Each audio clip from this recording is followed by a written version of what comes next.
Sveiki visi. Ir šiandieną pamoka bus įspaustas tekstas.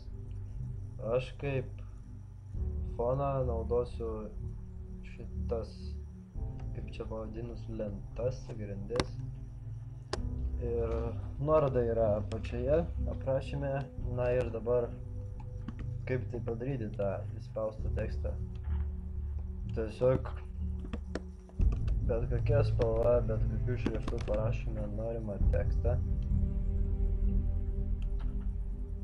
Taip, aš jį padėsiu per vidurį. Ir dabar reikia padaryti nustatymus. Tai inner shadow. Taip, uždedame varnelę ir prie spaudžiame blending options ir prie fill opacity padarome 0. Taip, toliau fill options, down, out bevel ir štai gauname įspaustą tekstą. Jeigu norite, kad atrodytų, kad giliau, tai padidiname distanciją.